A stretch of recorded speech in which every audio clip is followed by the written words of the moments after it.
Welcome to the Leadership Levers Podcast.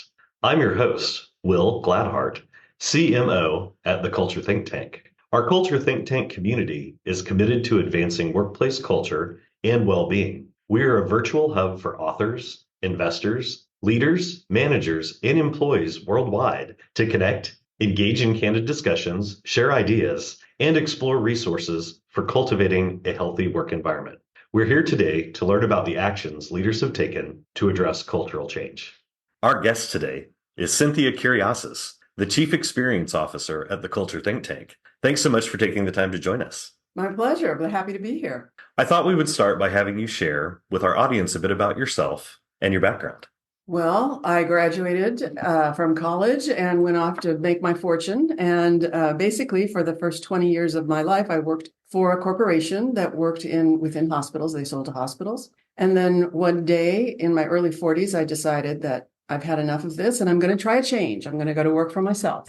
So that's what I did. I started my own business at the ripe age of 42, and for 35 years or so, had it until I attempted to retire in 2019, I think, the end of 2019. And then here I am now. So we will be discussing 3 questions today. As a warm-up to start our conversation, would you share why you believe a healthy culture is critical? Well, a healthy culture is critical because performance and productivity, recruitment and retention depends upon that. And a healthy culture depends upon the behavior of their leaders. Because what I've learned is optimal performance within an organization basically rests in 2 areas that join. How confident is the employee and how challenged is the employee within that organization? That's what drives optimal performance. And that requires input from leaders, the right input. So what do you see as the biggest challenge leaders face when addressing cultural change within an organization? I think if I really had to pick only one, I would say the biggest challenge is for leaders to remember that this is a process and not a one-time event or a 2-time event. It is something that continues to grow as new things are thrown in, as old things require addressing. It's not a let's do 2 or 3 of these check-ins and we'll be all good and set. No, it's a commitment to creating a culture that thrives over time and over obstacles and keeps on trucking. Yeah, I appreciate you bringing that up. We always refer to it as it's a marathon, not a sprint. Yes, and doing 1 or 2 things is probably not the fix and requires, consistent collaborative work over time. Absolutely. So what do you think that leaders can do to address the challenges that they are facing? I think the most important thing they need to do is to get some input from employees about what they're needing or what they're wanting. I know that our assessment does that, our C5 does that, but it's really important to receive that information from the mouths of people who are experiencing it. And those voices need to be anonymous. They need to be paid attention to, because I've said this before and I'll say it again. Employees want to know 3 things. They want to know, did leadership listen to what it was I needed to say and had to share? I spent my time answering this. Please listen. Do leaders care about what it was that I said? Are they addressing it? And if they are addressing it, what exactly are they doing about it? What specific action are they taking or beginning to take? If an employee doesn't feel that those 3 questions were satisfied, the chances of them continuing to stick with the organization or stick with the check-ins diminishes greatly. And when we start having unhappiness within the organization, that can spread like a wildfire and cause a lot of issues. So that's what I would say.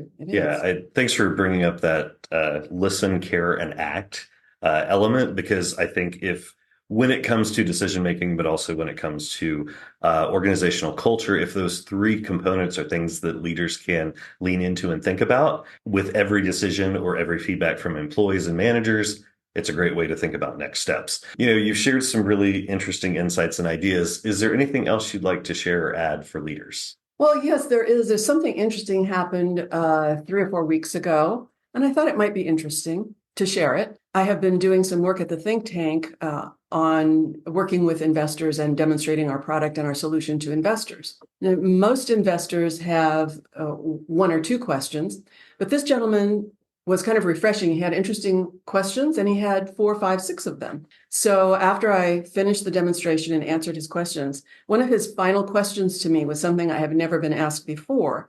And the question was, what is it about this product that caused you to come out of retirement? And I said, well, I'll tell you the story.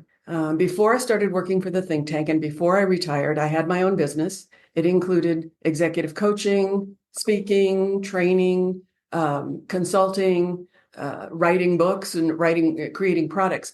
But the thing that really resonated with me was every time I would try to go and do a training, especially in global organizations or larger organizations, the question of the ROI came in. And anybody who trains or who has trained knows that question, even if it wasn't asked explicitly, there was concern about, am I really going to get my money back from hiring you to do this training? Those of us who grew up, I would say most of the boomers and even the millennials who have their own businesses and do this type of work are probably still faced with that question, especially since it seems so easy to pull these statistics out of technology. But at that time, it was very, very hard. So I was always looking for a way to prove this particular training or product works. And when you, Will, introduced me to our Will Lindstrom, the CEO and founder of the think tank, he came to me in March of 2020 on the week that we all got put in lockdown for the pandemic. It was in the latter part, the fourth quarter of the year before, 2019, that I decided, I don't need to travel like this anymore. I can relax. And unknowing to me, once in my life, I had great timing. I was going to retire and not travel, and nobody was going to travel because we had a pandemic. But then when I met Will and I started to hear his story, he vetted me in several different ways to see, would I be a good fit for the team? I wasn't even totally sure I understood what he did. So at the end of this interview, he said, I think you'd be a good fit for the team. And, I would appreciate it if you would consider coming on with the team. I said, I'm happy to do that, Will, but I just need to know something. We are in the beginning stages of something that will last a very long time. And I would just like to know why it is that you want to start this now. Why do you want to take the knowledge and experience that you have and have been testing with proof of concepts? And why do you want to do it now at this point? And he says, if you think that there was a change in culture because employees are being sent to their home to work, wait till you see what happens until they are being told to go back to the office.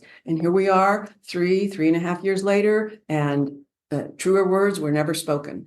But the thing that really got me was I could use this product to prove that leadership behaviors change outcomes. Of course, they include many steps. You have to be a leader, you have to be proactive, you have to be compassionate, and you have to measure. But the thing that really resonated with me is, here's something where you can show what behaviors impact had on creating a confident and challenged workforce. And it's because of that specific thing that the measurements were so clear. And I felt like the C5 was so elegant that was something I could get behind, mostly because I had passion around the fact that I never had it for all the years that I worked with companies. It was just a breath of fresh air. Cynthia, I've enjoyed having you on our Leadership Lovers podcast. Thank you so much for your insights. Well, thanks for having me, Will. And thanks for introducing me to Will Lindstrom. Of course. Thank you for joining us on the Leadership Lovers podcast. You may find all our Leadership Lovers episodes in our Culture Think Tank community at www.culturethinktank.ai. Join the community at no charge and tune in weekly as we invite leaders to share their experience in strengthening culture one action at a time.